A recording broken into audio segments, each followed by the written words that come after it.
Ce livre est un livre d'amour à Israël, à Tsahal, et effectivement, je suis un petit peu atypique, C'est et moins c'est qu'on la puisse raison pour dire. laquelle on m'a donné un travail atypique dans les services de renseignement militaire, dans des opérations un peu spéciales qui sont décrites dans le livre.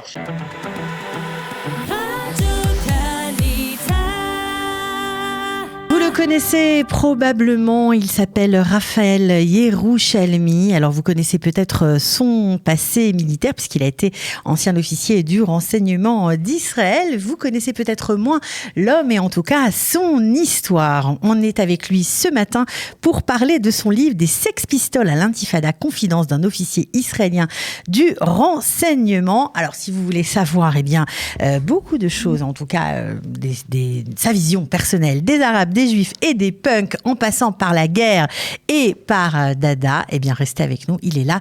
Raphaël Yerushalmi, merci d'être avec nous ce matin. Bonjour. Alors on est très content parce que non seulement vous allez nous parler de votre livre, mais vous êtes là aussi parce que dans le cadre du centre communautaire virtuel, vous allez donner une conférence qui s'intitule De Paris à Jérusalem. Voilà le parcours d'un olé français. Et là, apparemment, vous allez raconter tout ce que vous avez écrit dans votre livre. Pourquoi vous avez maintenant écrit cet ouvrage ? La première raison, c'est que il y a pour la plupart des histoires, des anecdotes assez piquantes et secrètes que je raconte, il faut attendre 30 ans de censure militaire pour pouvoir en parler. Il y en a d'autres il faut attendre un peu plus longtemps, même 50 ans, donc ça sera pour un prochain volume.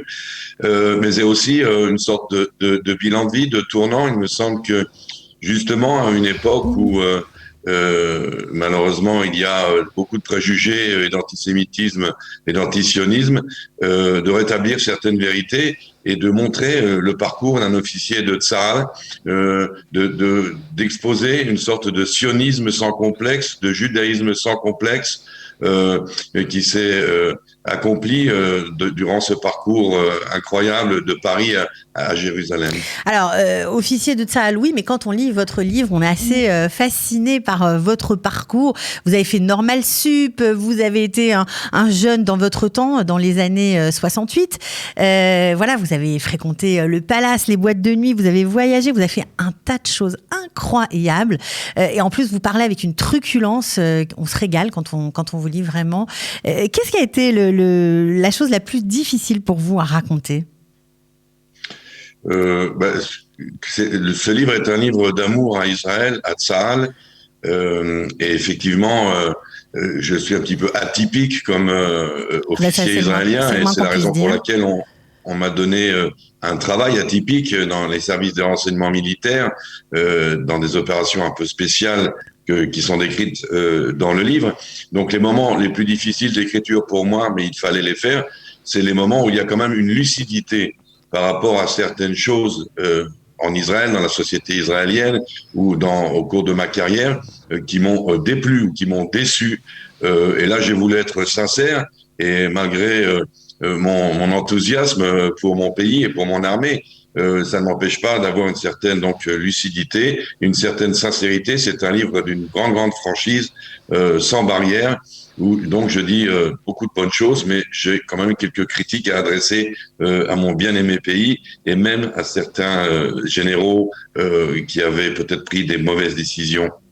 Alors, quand on est comme vous, on peut dire un enfant du sérail, grandi, on va dire, nourri à la culture française, se retrouver comme ça, officier de renseignement en Israël, ça doit être un moment, vous deviez être parfois complètement décalé au niveau, un peu schizophrène même dans votre tête peut-être. Non, parce que moi, c'est ma nature. D'accord.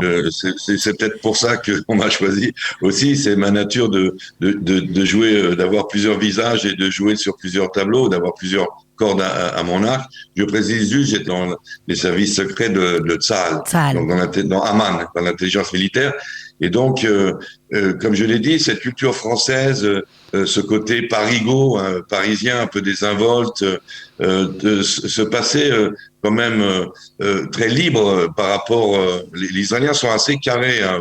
Je pense que les Olim qui viennent de France apportent beaucoup d'ouverture d'esprit, beaucoup de gaieté, beaucoup de désinvolture, ce qui n'est pas plus mal à la société israélienne. Et effectivement, ça avait un côté rafraîchissant, mais ça avait ce côté-là à jouer énormément par rapport aux autres, c'est-à-dire par rapport aux officiers des armées étrangères, par rapport aux services secrets arabes. Oui, vous avez pu facilement, avec cette nature-là, avec cette ouverture d'esprit-là, gagner leur confiance? Oui, alors j'avais pas la gueule de l'emploi, j'avais pas l'attitude de l'officier des renseignements. Et donc on se méfiait beaucoup moins de moi et j'arrivais à faire évidemment délier les langues beaucoup plus facilement en jouant carrément, en exagérant même parfois sur un plan théâtral, hein, mon côté pas intello, bobo parisien. Ça m'a beaucoup servi, et même par rapport à l'armée, même dans Tsahal, ça surprenait un petit peu. Ils s'y sont habitués et l'intelligence des officiers supérieurs de Tsahal, c'est d'avoir su exploiter ce filon, d'avoir su exploiter qui j'étais, même si je cadrais pas tellement dans leur stéréotype de l'officier de renseignement, et d'avoir donc à fond m'avoir donné la possibilité de m'exprimer, ce qui m'a énormément servi. Là où ça a le mieux marché, ça a été effectivement dans mon contact avec les services secrets des armées arabes, hein, de nos voisins, et avec les Palestiniens, où là, il faut véritablement, pour pouvoir négocier et parler, c'est pas seulement être désinvolte, mais il faut savoir dépassionner le dialogue. Il faut savoir chercher toujours ce qui est de positif, ce qui peut toujours améliorer les relations et faire approcher la paix.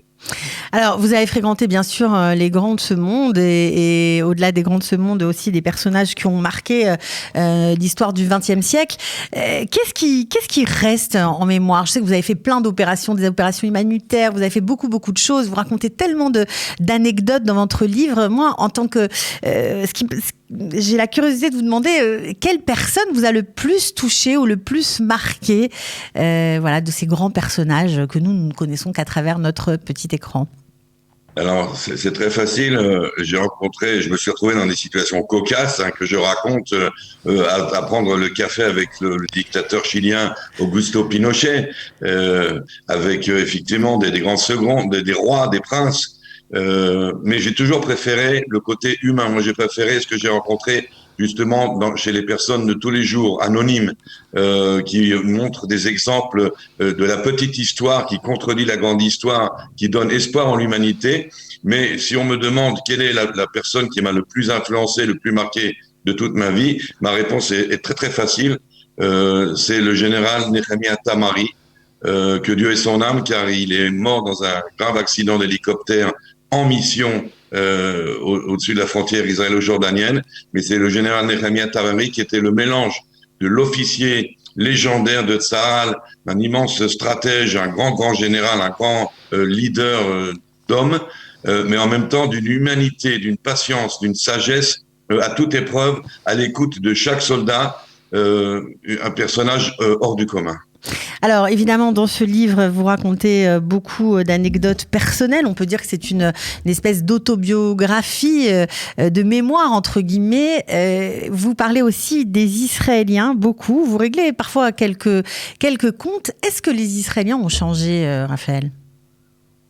Oui, je trouve que en gros, les Israéliens ont changé en bien, mais il leur reste quand même pas mal de défauts. Un des derniers défauts que je ne peux pas leur pardonner, même si ça arrive dans d'autres pays, c'est une certaine xénophobie ou racisme, qui peut être un racisme à l'égard des Arabes, mais qui est aussi un racisme entre nous, hein, interethnique, entre Russes et Marocains, Éthiopiens, etc. Ça, évidemment, c'est impardonnable. La société israélienne, eh bien, moi, je reste assez fan de ma culture française, de ce parisianisme, de ce cosmopolitanisme à la française. Je pense que c'est une bonne chose. Je trouve souvent les Israéliens un petit peu trop carrés, un petit peu trop sûrs d'eux-mêmes. Et donc, en toute amitié, bien sûr, hein, quand on aime bien, on châtie bien. Donc, je leur dis un petit peu ce que j'ai à dire, mais c'est mon opinion personnelle. Ce livre est très intime. Hein, je vous emmène avec moi dans des choses secrètes. Je vous dévoile des aventures, mais aussi je vous mets véritablement mon cœur sur le plateau. Je parle même d'un petit peu de ma famille pour bien montrer ce qu'est un officier de Tsahal, car il y a tellement de préjugés, tellement de clichés qu'on oublie de voir qui sont véritablement ces hommes en uniforme. Vous en Israël, qui avez de la famille, avec certainement quelqu'un dans l'armée, vous êtes évidemment plus à l'abri de ces clichés, de ces stéréotypes, mais le public général n'a vraiment aucune idée de ce que c'est véritablement Israël et ce que c'est véritablement Tsahal. Alors, si vous avez envie de connaître un peu plus profondément, plus clairement l'histoire de Raphaël Yerushalmi, si vous avez envie de savoir ce qu'il était quand il était à Normal-Su, parce il a roulé sa bosse, hein, c'est le moins qu'on puisse dire. Henri IV, Manaus, Gaza, Manhattan, Bogota. Bref, vous êtes un véritable aventurier. En tout cas, ce livre est un régal. Franchement, bravo pour l'avoir fait. Et en plus, il est extrêmement bien écrit. Donc, si on a envie d'en savoir plus, si on a envie d'acheter le livre, rendez-vous mardi 8 juin à 11h de Paris à Jérusalem. C'est dans le cadre des conférences du Centre communautaire virtuel. Donc, de Paris à Jérusalem, le parcours d'un olé français. C'est le parcours de Raphaël Yerushalmi. Je vous remercie vraiment d'avoir été avec nous ce matin et j'espère qu'il y aura beaucoup de monde à cette très belle conférence qui s'annonce. Merci beaucoup. À bientôt.